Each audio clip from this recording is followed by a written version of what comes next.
Halo para pecinta catur Indonesia, kembali lagi Tarigan Catur Channel. Sungguh di luar dugaan ya, hasil pertandingan pada FIDE World Rapid tepatnya pada babak ke-10. Kali ini Grandmaster berusia 18 tahun asal Uzbekistan ya, yaitu Nodirbek Abdusattorov secara tak terduga berhasil menaklukkan perlawanan Grandmaster Magnus Carlsen sekaligus memberikan kekalahan perdana ya terhadap Grandmaster Magnus Carlsen di dalam turnamen ini. Oke, tanpa berlama-lama langsung saja kita masuk ya ke dalam pembahasannya. Di sini Grandmaster Nodirbek Abdusattorov menggunakan catur bow putih dengan rating FIDE Rapid 2633 menghadapi perlawanan Grandmaster Magnus Carlsen yang menggunakan catur bow hitam dan memiliki rating FIDE Rapid 2856. Di sini Grandmaster Nodirbek memulai dengan pembukaan Inggris dengan pion C4 dan dibalas oleh Grandmaster Magnus Carlsen dengan kuda menuju petak F6, kuda C3 dan pion E5, kuda F3 dan kuda C6, pion E4 dan gajah B4 mengancam kuda putih, pion D3 dan pion D6. Pion A3 mengancam gajah hitam. Di sini gajah hitam ada pilihan untuk memakan atau mundur. Tetapi opsi yang dipilih oleh Magnus Carlsen adalah mundur ya, dengan gajah menuju petak C5. Pion B4 mengancam gajah hitam dan gajah hitam mundur ke petak B6. Kuda A4 dan gajah G4 memaku kuda putih yang melindungi menteri. Kuda pukul gajah dan pion pukul kuda. Gajah B2, gajah pukul kuda dan menteri pukul gajah. Kuda menuju petak D7 dan pion G3. Menteri F6 mengajak pertukaran menteri oleh Magnus Carlsen yang ditolak oleh Nodirbek. Nodirbek memundurkan menterinya ke petak D1. Kuda F8 dan gajah G2. Kuda E6 dan rokade pendek oleh putih. Pion G5. Nah, langkah-langkah seperti ini memang cukup berbahaya ya. Langkah-langkah dari Magnus Carlsen ini memang langsung berniat untuk menghancurkan pertahanan dari putih, pertahanan set raja dari putih. Oleh karena itu, tentu Grandmaster Nodirbek harus memikirkan cara bagaimana untuk meredam serangan tersebut. Dan cara yang dipikirkan oleh Nodirbek adalah dengan gajah menuju petak H3. Tujuannya jelas untuk mendapatkan kuda hitam ini. Penting untuk menghilangkan satu perwira hitam yang semuanya nanti akan bermanuver ke pertahanan set raja dari putih. Dengan coba mempelajari ide-ide dari Nodirbek kali ini, kita dapat nambah ilmu pengetahuan, apalagi dia berhasil mengalahkan Magnus Carlsen ya. Pion H5 tetap agresif dan di sini langsung sesuai dengan ide awal. Gajah pukul kuda dan menteri pukul gajah.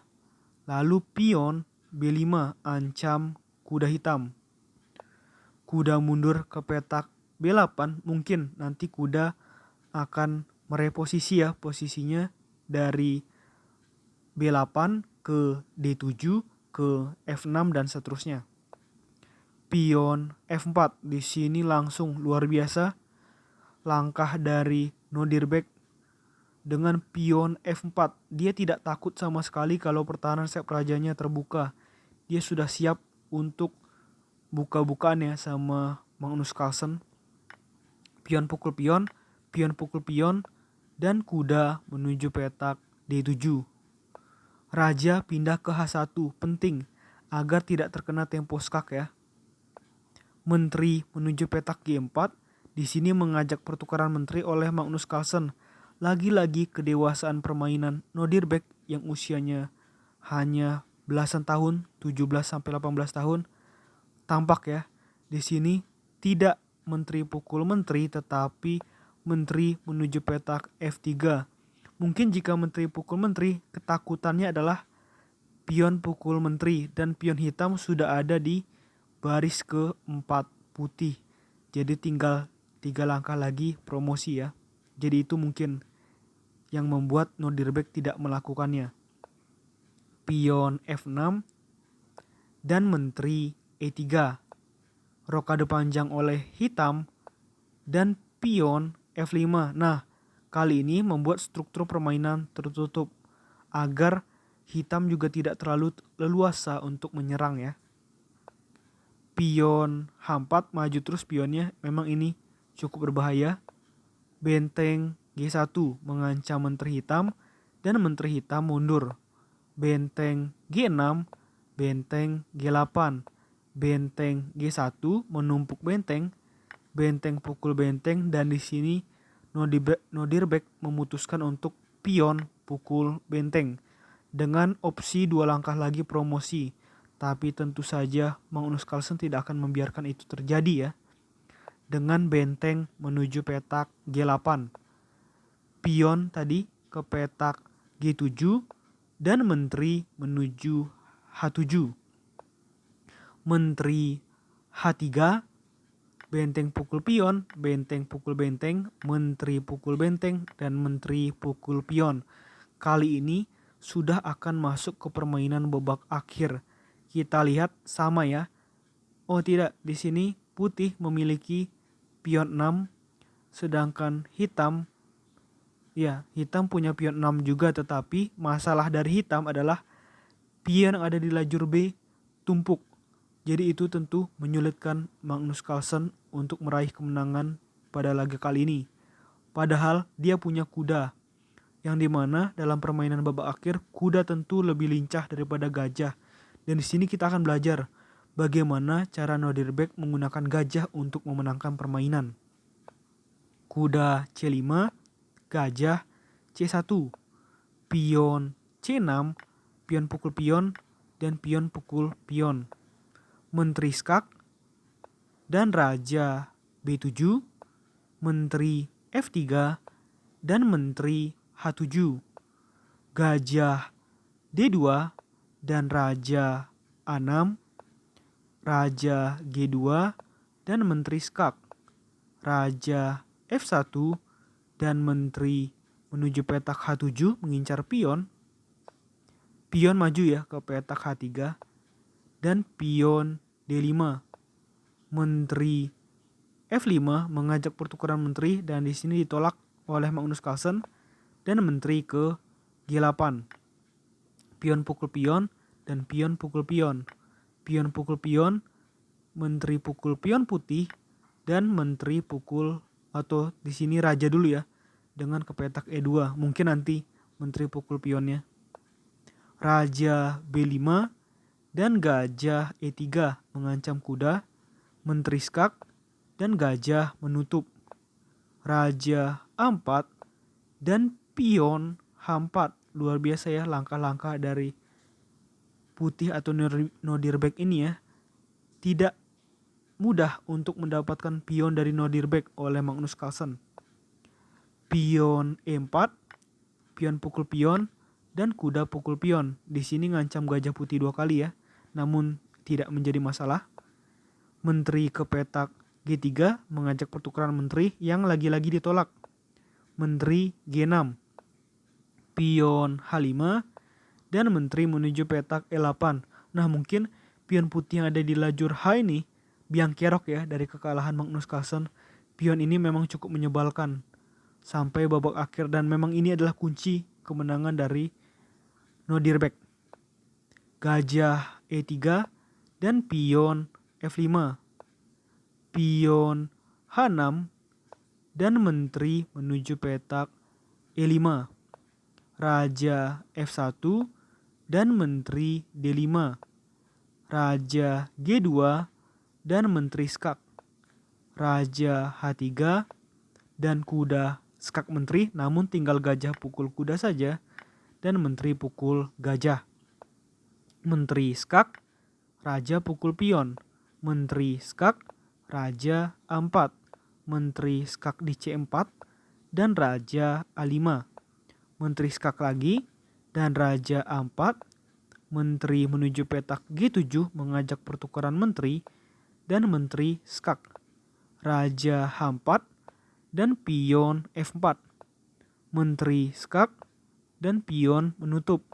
Dan pion H7, satu langkah lagi pion putih promosi. Dan ini akan berusaha untuk digagalkan oleh Magnus Carlsen, tentu saja dengan tempo skak, tempo skak, tempo skak, tempo skak. Jadi kita langsung saja ya. Menteri menuju petak E5 kali ini menghindarkan agar pion tidak langsung promosi. Raja G4, pion F3, dan raja pukul pion.